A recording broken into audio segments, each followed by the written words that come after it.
నమస్తే, welcome to టీ10. చట్టాలని ఉన్నోళ్ళ చుట్టాలనేదే మనం తరచూ వింటున్న మాటే కాదు, పదే పదే నిజమవుతున్న మాట కూడా. అయితే చీకట్లో దీపంలా చట్టాలను ప్రజాపక్షం చేస్తున్న ఘటనలు లేకపోలేదు. కానీ ఇలాంటివి బహు అరుదు. ప్రగతిశీల వామపక్ష శక్తుల పాలనలో తప్ప బూర్జువా పార్టీల పాలనలో వాటిని చూడలేం. ఇటీవల వెలువడిన తాజా వార్తలు కొన్ని దీన్ని మరోసారి రుజువు చేస్తున్నాయి. ఇందులో మొదటిది అమెరికాలో విదేశీ అవినీతి కార్యకలాపాల చట్టం FCPA 1997 అమలును నిలిపివేయటం. రెండవది ఒక సౌర విద్యుత్ ప్రాజెక్టు కోసం కేంద్ర ప్రభుత్వం ఏకంగా సరిహద్దు భద్రతా నిబంధనలనే సవరించటం. మూడవది శ్రీలంకలోని పవన విద్యుత్ ప్రాజెక్టుల నుంచి Adani green energy limited వైదొలగటం.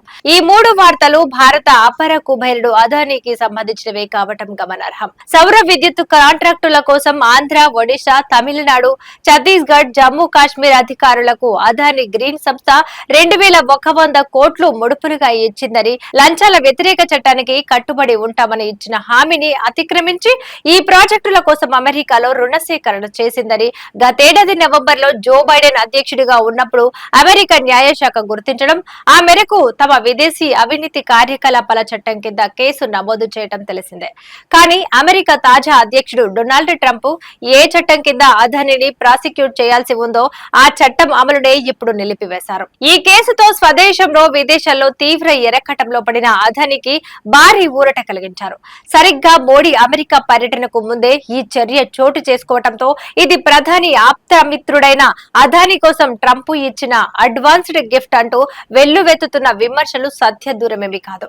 Narendra Damodara Modi, Donald ట్రంప్ల అపూర్వ మైత్రి కారణంగా అదానీకి లభించిన ఈ ఉపశమనం పొట్టకూటి కోసం అమెరికా వెళ్లిన అసంఖ్యాకులైన వలసదారులకు లభించకపోవడం వైచిత్రి. ఇదిలా ఉంటే భారత ప్రభుత్వం ఏమైనా తక్కువ తిందా?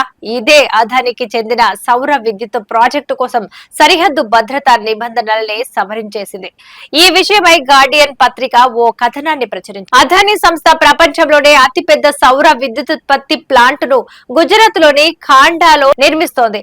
2020లో ప్రధాని మోడీ స్వయంగా ఈ ప్రాజెక్టును ఆవిష్కరించారు. అయితే రక్షణ శాఖ నిబంధనల ప్రకారం దేశ సరిహద్దు నుంచి 10 కిలోమీటర్ల వరకు ఎలాంటి భారీ ప్రాజెక్టులు, నిర్మాణాలు, రోడ్లు నిర్మించడానికి వీల్లేదు. కానీ ఈ కావ్డా ప్రాజెక్టు పాకిస్తాన్ సరిహద్దుకు కేవలం కిలోమీటర్ దూరంలోనే ఉంది. అయినప్పటికీ అటు కేంద్రంలో, ఇటు రాష్ట్రంలో బీజేపీ ప్రభుత్వాలే ఉండటంతో ఈ ప్రాజెక్టు నిర్మాణానికి అవసరమైన అనుమతులను, భూములను కేటాయించడమే గాక కఠినమైన జాతీయ భద్రతా నిబంధనలను కూడా సవరించాయని గార్డియన్ తన కథనంలో పేర్కొంది.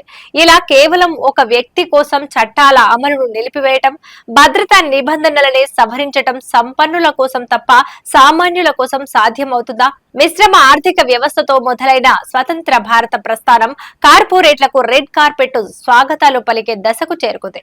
దేశానికి కీలకమైన రంగాల్లో ఒకప్పుడు ప్రభుత్వమే కీలక పాత్ర పోషించింది. ఇప్పుడు ప్రపంచీకరణ, సరళీకరణ పేరుతో పూర్తిగా ఆ కాడిని పక్కన పడేశాక బడా కార్పొరేట్లదే రాజ్యమైపోయింది. కోటాను కోట్ల పెట్టుబడులతో దేశ ఆర్థిక వ్యవస్థను ప్రభుత్వాలనే శాసించే స్థాయికి అవి విస్తరించాయి. ఈ తిమింగలాల దాటిని తట్టుకుని నిలబడగల దమ్ము, ధైర్యము ప్రభుత్వాలకు లేకపోగా వారి కనుసన్నల్లో మెలుగుతూ వారి అనుకూల విధానాలతో జీ హుజూద్ అంటున్నాయనడానికి ఇవి తార్కణాలు.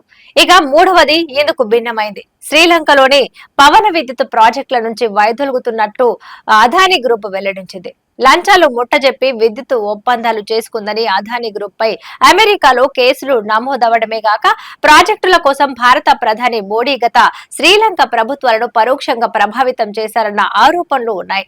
ఈ నేపథ్యంలో ఆ దేశ నూతన అధ్యక్షుడు, వామపక్ష నేత దిశనాయకే ప్రభుత్వం అదానీ సంస్థతో విద్యుత్ కొనుగోలు ఒప్పందాన్ని రద్దు చేసుకున్నట్లు ప్రకటించింది. అవినీతిని నిర్మూలించి దేశాన్ని వృద్ధి పదంలో నడిపిస్తాననే హామీకి అనుగుణంగా అదానీ ప్రాజెక్టులపై సమీక్ష ప్రారంభించింది. ఇది అదానీ గ్రూప్ నకు ఊహించని భారీ ఎదురుదెబ్బ. అందుకే అదానీ గ్రూప్ తాజాగా శ్రీలంకలో విద్యుత్ ప్రాజెక్టుల నుంచి వైదొలగాలని నిర్ణయం తీసుకున్నట్టు తెలుస్తోంది. అయినా అదానీ గ్రూప్ కంపెనీలు ప్రతిపాదిస్తున్న ఖర్చులో దాదాపు 3/2 ధరకే చిన్న చిన్న పునరుత్పాదన ఇంధన సంస్థలు విద్యుత్తును అందిస్తుంటే అదానితో అంట కాగడానికి అదేమీ మోడీ సర్కారు కాదు కదా. ప్రజాపక్షం వహించే ఏ ప్రభుత్వము అలా చేయదని శ్రీలంక ప్రభుత్వం నిరూపించింది. చట్టాలు అసంఖ్యాకులైన ప్రజల ప్రయోజనం కోసమా లేక గుప్పెడు మంది పెట్టుబడిదారుల కోసమా అన్నది వాటిని ఉపయోగించే పాలక పార్టీల వర్గ స్వభావాన్ని విధానాలను బట్టి ఉంటుందనడానికి ఇదో నిదర్శనం. ఇది వాటి న్యూస్ చూస్తూనే ఉండండి టీ10.